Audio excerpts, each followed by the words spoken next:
તફરીનો માહોલ સર્જાઈ ગયો છે તો કેમિકલના કારણે એક બાદ એક વિસ્ફોટ સર્જાયા હતા। 30 થી વધુ વિસ્ફોટ થયો હોવાનું પ્રાથમિક જાણકારી સામે આવી રહી છે તો ફાયર વિભાગ દ્વારા આગ પર કાબુ મેળવવાનો પ્રયાસ હાથ ધરવામાં આવ્યો છે। ઘટનામાં કોઈ જાનહાનિના સમાચાર સામે આવ્યા નથી।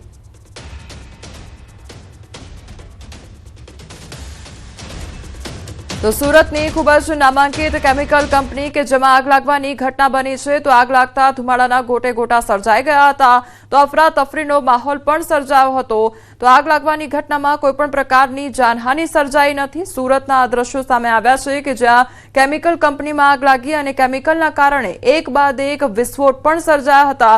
સચિન હોજીવાલા કમ્પાઉન્ડમાં આગ લાગવાની ઘટના બની હતી તો આગ લાગતા ધુમાડાના ગોટે ગોટા નજરે પડ્યા હતા તો આસપાસના વિસ્તારમાં અફરાતફરીનો માહોલ સર્જાઈ ગયો હતો કારણ કે એક બાદ એક જે કેમિકલના કારણે વિસ્ફોટ થઈ રહ્યા હતા અને વિસ્ફોટના કારણે અવાજ સંભળાઈ રહ્યા હતા જેના કારણે આસપાસના વિસ્તારમાં રહેનારા લોકો જે છે તે પણ દોડી આવ્યા હતા અને અફરાતફરીનો માહોલ સર્જાયો હતો તો આગ પર કાબુ મેળવવાનો પ્રયાસ પણ હાથ ધરવામાં આવ્યો છે। ફાયર ફાઇટરની જે ટીમો છે તે ઘટના સ્થળે પહોંચી આવી છે।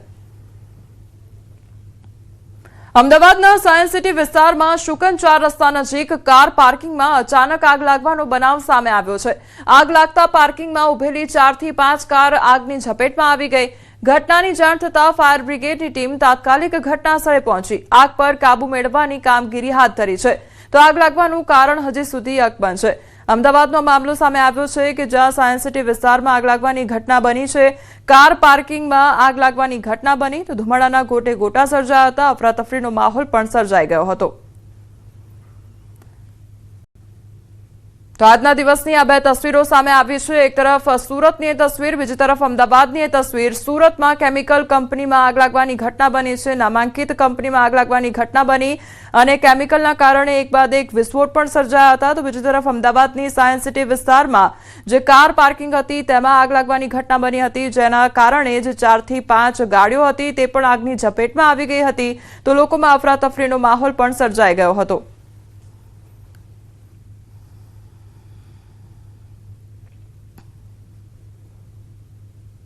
ગુજરાતના 2 જિલ્લા આજે ખૂબ જ સાવધાન રહેજો। સુરેન્દ્રનગર, રાજકોટમાં આજે ગરમીનું રેડ એલર્ટ જારી કરવામાં આવ્યું છે। 2 જિલ્લામાં માથું ફાડી નાખે તેવી ગરમી પડશે।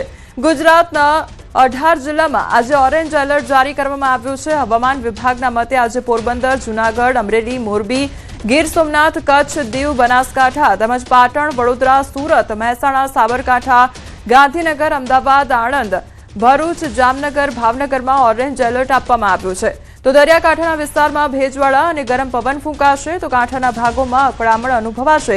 ગુજરાતમાં હજુ 3 દિવસ આકાશી અગનવર્ષા રહેશે તો 3 દિવસ સુધી ગુજરાતમાં હજુ હીટવેવની આગાહી કરવામાં આવી છે તો માર્ચ મહિનામાં ગરમીએ હાહાકાર મચાવ્યો છે। માર્ચ મહિનામાં ગરમીએ 100 વર્ષનો રેકોર્ડ તોડ્યો હોય તે પ્રકારની પરિસ્થિતિ જોવા મળી રહી છે તો દીવમાં ગરમીનો હાહાકાર જોવા મળી રહ્યો છે। 41 ડિગ્રી તાપમાન નોંધાયું છે। હવામાન વિભાગની ગરમી અંગે પરસેવો છોડાવતી આગાહી સામે આવી છે।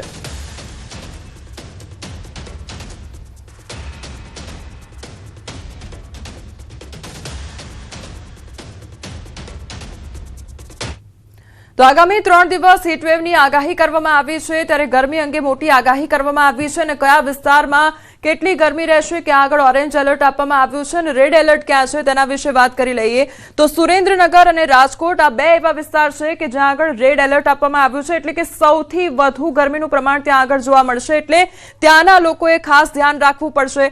અન્ય જે તમને કલર જોવા મળી રહ્યો છે તે આખો ઓરેન્જ વિસ્તાર જોવા મળી રહ્યો છે। કચ્છ જોઈ લઈએ, મોરબી, જામનગર, પોરબંદર, જૂનાગઢ, ગીર સોમનાથ ત્યાં આગળ ઓરેન્જ એલર્ટ આપવામાં આવ્યું છે। આ તરફ બનાસકાંઠા, પાટણ, મહેસાણા, સાબરકાંઠા, અમદાવાદ શહેર, ગાંધીનગર તેમજ અરવલ્લી, આણંદ, વડોદરા, ભરૂચ અને સુરત તેમજ ભાવનગરમાં ઓરેન્જ એલર્ટ જારી કરવામાં આવ્યું છે એટલે ત્યાં પણ હીટવેવની આગાહી કરવામાં આવી છે પરંતુ સૌથી ઘાતક સુરેન્દ્રનગર અને રાજકોટમાં સૌથી વધુ ગરમી પડવાની છે એટલે આ 2 વિસ્તારમાં રેડ એલર્ટ જારી કરવામાં આવ્યું છે।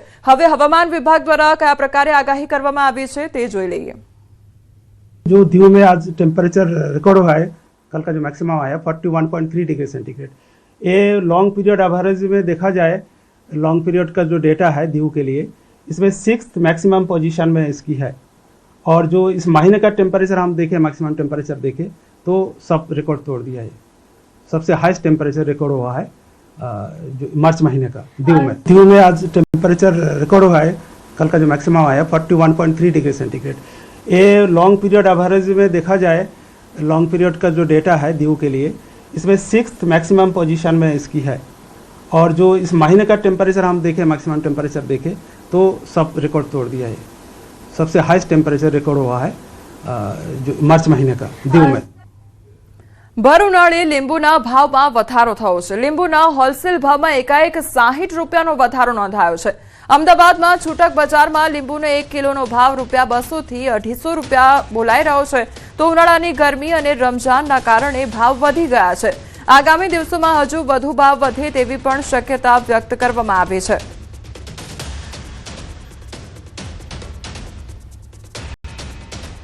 રમજાનના 4 દિવસ પહેલા લીંબુનો ભાવ હતો 30 થી 40 રૂપિયા। રમજાનના 10 દિવસ પહેલા લીંબુનો ભાવ હતો 15 થી 20 રૂપિયા। જેવો રમજાનની શરૂઆત થઈ છે ત્યારથી લીંબુના ભાવમાં ઉછાળો સદંતર આવ્યા કર્યો છે ને સમજો આ છેલ્લા 4-5 દિવસમાં લીંબુના ભાવમાં કમસે કમ 20 થી 30 રૂપિયાનો ઉછાળો જોવા મળ્યો છે ને હજી ભવિષ્યમાં લીંબુના ભાવ વધવાના છે, ઘટવાની કોઈ શક્યતા દેખાતી નથી, કારણ કે આગળ પાછળ ક્યાંય બી માલની આવકની શક્યતા બહુ ઓછી છે। ઉનાળામાં વધતા ભાવ વચ્ચે લીંબુની ચોરી પણ થઈ રહી છે। અમદાવાદમાં લીંબુ ચોરીનો મામલો સામે આવ્યો છે। અજીબો ગરીબ આ ઘટના સામે આવી છે।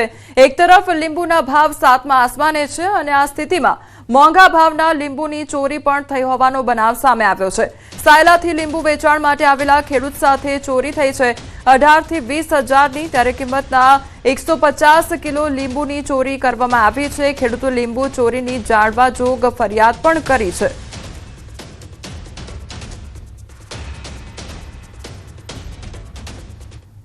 એમાં એવું છે 100 જબલા જેવું દાગીના ગાડીમાં માલ હતો અને લીંબુના જબલા હતા 100 દાગીના જેવું, અને એમાંથી ગાડી અહીં જમાલપુર માર્કેટ પહોંચી એટલે 10 જબલા ગાયબ હતા, એટલે 10 જબલા ચોરાઈ ગયા છે। એટલે 1 કિલોનો ભાવ 120 થી 30 રૂપિયા ભાવ ચાલે છે, એટલે અંદાજે 18 થી 20 હજારનો માલ થાય। મહાલક્ષ્મી 5 રસ્તાથી પાલડી પહોંચતા જ જમાલપુરના બ્રિજ ચડતા જ્યારે એ જમાલપુર માર્કેટની નજીક પહોંચ્યા ત્યારે જ્યારે જમાલપુર માર્કેટમાં લાઇનમાં ઊભા રહ્યા ત્યારે ડ્રાઈવરને ખબર પડી કે પાછળથી 10 જબલા ગાયબ થઈ ગયા છે। હવે મહાલક્ષ્મી 5 રસ્તાથી લઈને પાલડી 4 રસ્તા સુધીમાં, એટલે જે દિવાનબલ્લુવાળો રૂટ છે વચમાંનો, ત્યાં એમના 10 જબલા ચોરાઈ ગયા હોય એવું અમને ડ્રાઈવરના કહેવા પ્રમાણે હવે લાગે છે કે પાછળથી લીંબુ કાઢી લીધા છે। 10 જબલાની કિંમત થાય છે 18 થી 20 હજાર રૂપિયા। ખેડૂત માટે નાની મોટી વાત નથી। તો અમદાવાદનો આ મામલો સામે આવ્યો છે કે જ્યાં લીંબુની ચોરી થઈ હોય તે પ્રકારની ઘટના સામે આવી છે। એક તરફ લીંબુના ભાવમાં તોતિંગ વધારો થઈ રહ્યો છે, તો બીજી તરફ લીંબુની હવે ચોરી કરવામાં આવી છે। 60 રૂપિયાનો એક તરફ લીંબુના ભાવમાં વધારો ઝીંકી દેવામાં આવ્યો છે। પાટણ બનાસકાંઠાના ખેડૂતો માટે મોટા સમાચાર સામે આવ્યા છે। 15 માર્ચથી કેનાલોમાં નહીં છોડાય સિંચાઈનું પાણી, તો સિંચાઈનું પાણી બંધ કરવાનો નર્મદા વિભાગનો નિર્ણય કરવામાં આવ્યો છે। કેનાલમાં સફાઈ કરવાના હેતુથી આ જે કામગીરી છે તે કરવામાં આવી રહી છે, તો સફાઈ કરવાની હોવાથી નહીં મળે હવે ખેડૂતોને સિંચાઈનું પાણી। ત્યારે રાધનપુર નર્મદા વિભાગ દ્વારા પત્ર જાહેર કરીને ખેડૂતોને સૂચના આપવામાં આવી છે। પાટણ અને બનાસકાંઠા જિલ્લામાંથી પસાર થતી નર્મદા નિગમની કેનાલ પરથી બિનઅધિકૃત રીતે મુકાયેલા મશીન, પંપ તેમજ બકનડીઓ અને હટાવી લેવા સૂચના આપવામાં આવી છે। જો હટાવવામાં નહીં આવે તો પોલીસની મદદથી જપ્ત કરવામાં આવશે। તો ઉનાળામાં ઘાસચારા વાવેતર અને પશુઓને પીવાના પાણીની સમસ્યા પણ ઊભી થઈ શકે છે। સંવાદદાતા અશરફ અમારી સાથે જોડાઈ ગયા છે। અશરફ, જે કેનાલનું સફાઈની કામગીરી છે તે કરવામાં આવનાર છે, એટલે ખેડૂતોને ક્યાં સુધી પાણી નહીં આપવામાં આવે? બિલકુલ કોમર, ઉનાળાની સિઝન શરૂઆત થઈ ગઈ છે, એટલે આ દરમિયાન ક્યાંક ખેડૂતો ઉનાળામાં મોટા ભાગે ઘાસચારાનો વાવેતર કરતા હોય છે, બીજુ બાજુ પશુઓને પીવાના પાણીનો ક્યાંક સંગ્રહ કરતા હોય। પરંતુ અત્યારે નર્મદા વિભાગ દ્વારા 15 માર્ચથી ક્યાંક પાણી બંધ રહેશે તેવો પત્ર જાહેર કરીને જાહેરાત કરવામાં આવી છે। એટલે અને કઈ તારીખે ચાલુ કરવામાં આવશે તે ચોક્કસ કોઈ તારીખ જાહેર નથી કરી, પરંતુ ક્યાંક ઉનાળા બાદ જ હવેથી સિંચાઈ માટે પાણી છોડવામાં આવશે તેવું કહી શકીએ। પરંતુ હાલની સ્થિતિએ 15 માર્ચથી પાટણ અને બનાસકાંઠામાં નર્મદા વિભાગની જે કેનાલો નીકળે છે તે તમામ કેનાલોમાં સિંચાઈ માટે પાણી બંધ કરવામાં આવશે। એટલે ક્યાંક ને ક્યાંક ખેડૂતોને ઉનાળા જે વાવેતર કર્યું છે તેના ઉપર સીધી અસર પડશે, એટલે કે ખેડૂતોને હવે ક્યાંક ઘાસચારાની પણ સમસ્યા ઊભી થઈ શકે. મહત્વની વાત છે કે બીજી બાજુ પત્રમાં તે પણ ઉલ્લેખ કરવામાં આવે છે કે જે ખેડૂતોએ ગેરકાયદેસર કનેક્શનો કરીને પાણી લેતા હોય, એટલે કે ખેડૂતોએ ક્યાંક ચોરી છૂપે પણ નર્મદાની કેનાલમાંથી ક્યાંક પાણી લેતા હોય, એટલે કે આ દરમિયાન જો ખેડૂતો જે નળાઓ નાખેલા હોય છે જો નહીં હટાવે તો પોલીસ સાથે પ્રોટેક્શન સાથે નર્મદાના અધિકારીઓ સ્થળ ઉપર જઈને આ જે ગેરકાયદેસર કનેક્શનો છે તેને હટાવી દેશે. પરંતુ સૌથી મહત્વની વાત છે કે એક બાજુ હવે ઉનાળાની ક્યાંક હવે શરૂઆત જ થઈ રહી છે. આ દરમિયાન જ જો પાણી બંધ કરશે તો સિંચાઈ માટે ખેડૂતોને તો મોટી સમસ્યાઓ ઊભી થશે, પરંતુ રાધનપુર છાતરપુર જે સરહદી વિસ્તાર છે જ્યાં મોટા ભાગે કેનાલ જ માત્ર આધાર છે સિંચાઈ માટે અને સૌથી વધુ પશુઓને પીવા માટે પણ. પરંતુ આ દરમિયાન જો નર્મદા વિભાગ દ્વારા 15 માર્ચથી જ ક્યાંક પાણી બંધ કરશે, પરંતુ ચોક્કસ કોઈ તારીખ જાહેર નથી કરી કે ક્યારે પાણી ચાલુ કરશે, એટલે કે 15 તારીખે પાણી તો બંધ થશે. પરંતુ જો જી અશરફ, સમગ્ર માહિતી બદલ આપનો આભાર.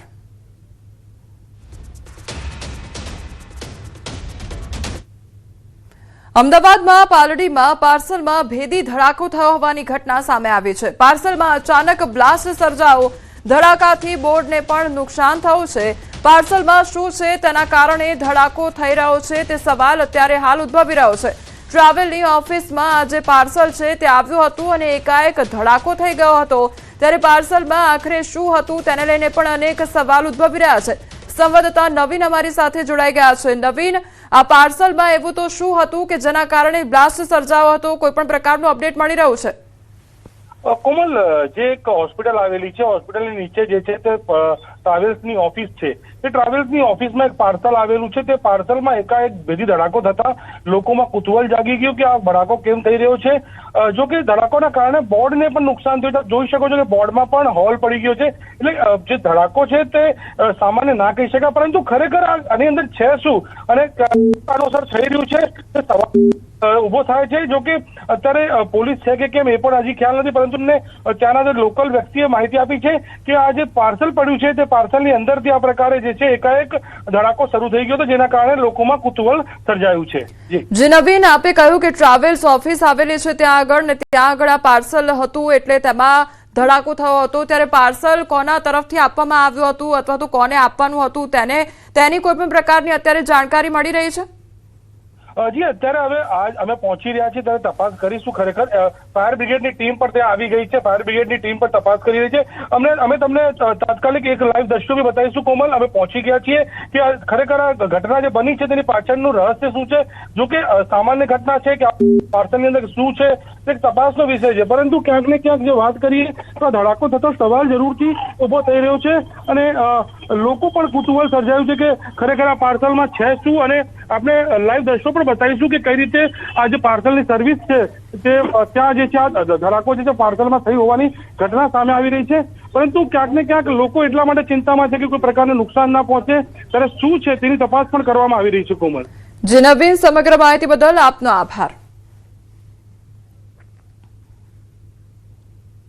સુરતના સચિન હોજીવાલા કમ્પાઉન્ડમાં આગ લાગવાની ઘટના બની છે. ત્યારે સુરતની નામાંકિત કેમિકલ કંપનીમાં આગ લાગવાની ઘટના બની. આગ લાગતા અફરાતફરીનો માહોલ સર્જાઈ ગયો હતો. કેમિકલના કારણે એક બાદ એક વિસ્ફોટો પણ થયા હતા. સંવાદદાતા કીર્તેશ અમારી સાથે જોડાઈ ગયા છે. કીર્તેશ, અત્યારે કયા પ્રકારની પરિસ્થિતિ ત્યાં આગળ જોવા મળી રહી છે? કેમિકલ કંપનીમાં આગ લાગી છે, શું પરિસ્થિતિ હાલ?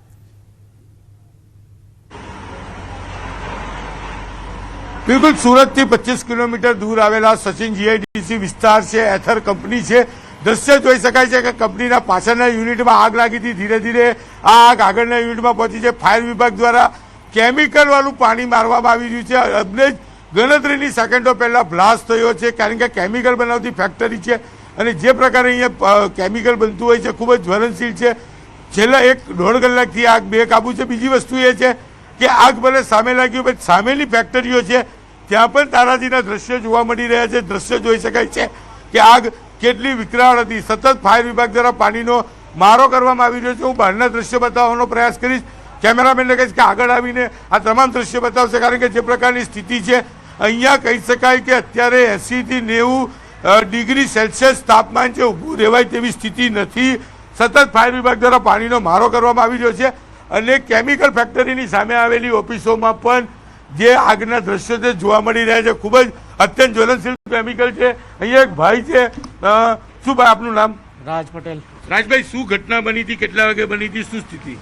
હવે એ ટાઈમ તો યાદ નથી સાહેબ, પણ અહીંયાથી ધુમાડો નીકળ્યો, એના પછી કંઈ રસાયણ ફેલાવ્યું એટલે એના કારણે આગ લાગીને પછી બ્લાસ્ટ થવાના ચાલુ થયા અને ફેલાતી બધે આવી છે. કેટલા બ્લાસ્ટ થયા છે અંદાજિત? અંદાજે કમસે કમ 8-10 તો થયા હશે. બિલકુલ 8 થી 10 જેટલા બ્લાસ્ટ થયા છે. હું બહારનો નજારો બતાવવાનો પ્રયાસ કરીશ કે ફેક્ટરી પાછળના ભાગે જે ફાયરના અધિકારી છે, આપણે સીધા વાત કરીએ. સાહેબ, શું સ્થિતિ, કેટલી ગાડીઓ? અત્યારે અંદાજિત અલગ અલગ જગ્યાએથી 30 થી 35 ગાડીઓ છે.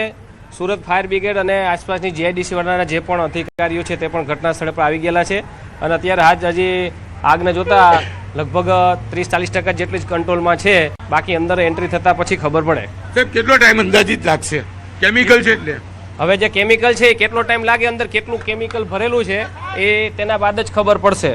બિલકુલ, અધિકારીએ કીધું એમ માત્ર 30% જ હજુ સુધી આગ પર કંટ્રોલ મેળવવામાં આવ્યો છે. સતત બ્લાસ્ટ થઈ રહ્યા છે અને કહી શકાય છે એક પછી એક ગાડીઓ છે તે પાણી ભરવા જઈ રહી છે. કારણ કે હું જી કીર્તેશ, સમગ્ર માહિતી બદલ આપનો આભાર.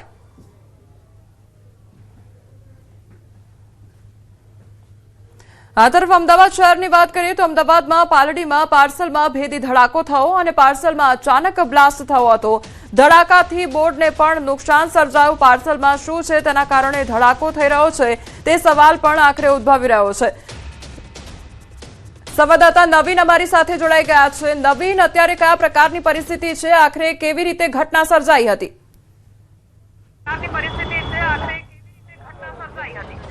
કોમલ, પોલીસ અને ફાયર બધા આવી ગયા છે. જે રીતે આ પાર્સલ આપ જોઈ શકો છો કે આ જે ટ્રાવેલ્સની ઓફિસમાં પાર્સલ આવ્યું હતું અને તેમાં અચાનક જે રીતે ધડાકો થવા માંડ્યો, લોકો પણ ડરી ગયા, કુતૂહલ સર્જાયું કે ખરેખર આ ધડાકો કેમ થઈ રહ્યો છે.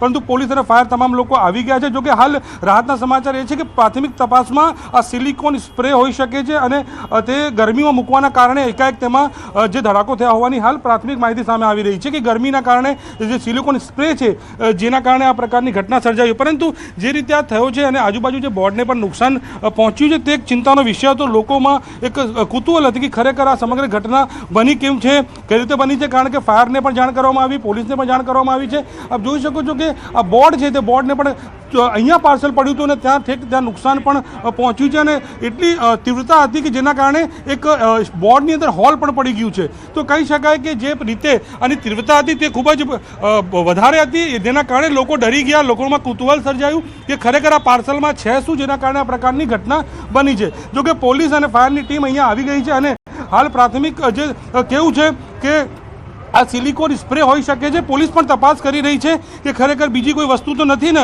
પરંતુ અત્યારે રાહતના સમાચાર કે સિલિકોન સ્પ્રે હોઈ શકે છે જેના કારણે ગરમીમાં મૂકવાના કારણે આ પ્રકારની ઘટના બની હોય એવું પ્રાથમિક માહિતી સામે આવી રહી છે. પરંતુ જે રીતે મેં કીધું પ્રમાણે કે ઘટનામાં અંદર જે તીવ્રતા હતી જેના કારણે બોર્ડને પણ નુકસાન પહોંચે છે. જોઈ શકો છો કોઈને નુકસાન પણ થઈ શકતું હતું, પરંતુ હાલ કોઈ જાનહાનિ કે કોઈ ઈજા નથી. પરંતુ ફાયરની ટીમ અને પોલીસ જે છે તે અહીંયા આવીને તપાસ કરી રહી છે અને સંપૂર્ણ રિપોર્ટ જે છે તે રજૂ કરવામાં આવશે કે ખરેખર સિલિકોનના જે સ્પ્રે હતો તેના કારણે જ આ બન્યું છે કે બીજું કોઈ કારણ છે. પરંતુ અત્યારે પોલીસની જે ટીમ છે તે પહોંચીને અને જે તપાસ છે તે તપાસ જે છે તે કરી રહી છે. કોમલ. જી નવીન, સમગ્ર માહિતી બદલ આપનો આભાર.